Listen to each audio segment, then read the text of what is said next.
Bonjour les turfistes, nous allons revoir le prix Poitou-Charentes qui s'est disputé le 13 décembre sur la grande piste de Vincennes. C'est son favori Avenir de Blé qui l'a emporté devant Attacus, Vénice de Bailly qui a très bien terminé, Artiste de Joute aussi, et Auch, c'est le grand malheureux de la course, on va le voir, il n'a jamais pu sortir de la corde alors qu'il était plein de ressources. J'ai bien aimé aussi la fin de course de Ustaр de Vandel, drivé par Franck Nivard. Allegro 90, c'est pas mal du tout. Et pour moi, la grosse note, c'est Uranium.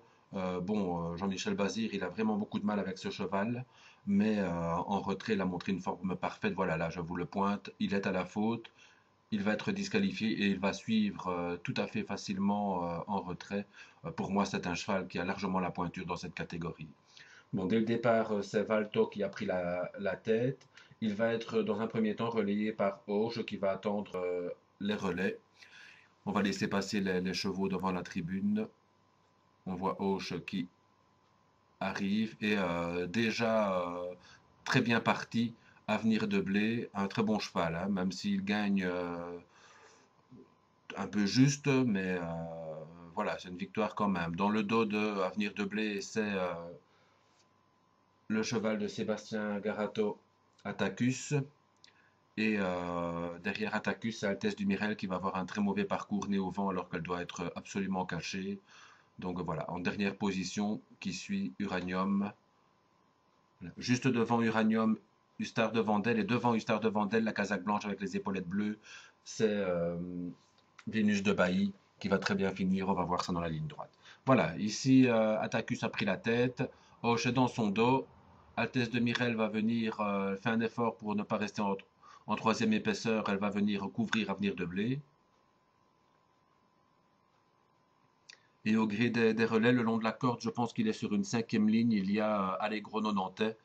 À ce niveau-là, je pense qu'il doit courir caché. Il n'a pas énormément de marge, mais il finit très bien. Je compte, oui, il est cinquième ligne le long de la corde. Le voilà, là, avec la casaque, avec les pois jaunes, ou les étoiles jaunes. Enfin.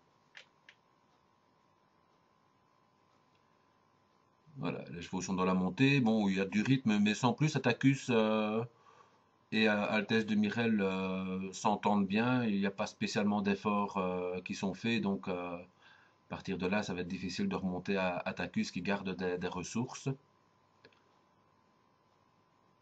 Akido, là, il fait un petit effort, mais bon, il manque probablement encore de compétition.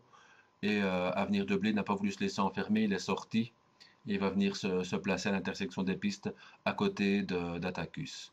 On voit dans le wagon de 3, là je vous pointe Vénus de Bailly et dans son dos Ustar de Vandel en retrait avec beaucoup de ressources, uranium. Vraiment étonnant, hein, ce cheval-là avec Jean-Michel Bazir, il est quasi tout le temps disqualifié.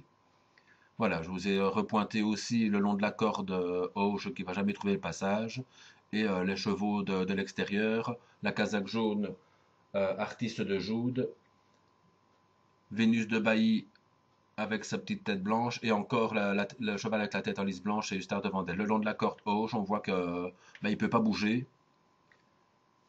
À l'extérieur, ça finit très vite avec Vénus de Bailly et là, le cheval de Franck Nivard, Ustar de Vandel, qui a très très bien fini aussi. Et on a vu une bonne fin de course de Allegro Nantais à suivre pour l'avenir. Mais encore une fois, pour moi, la grosse note, c'est Uranium. Voilà, à bientôt les turfistes. Voilà de bonnes notes pour le meeting. Au revoir.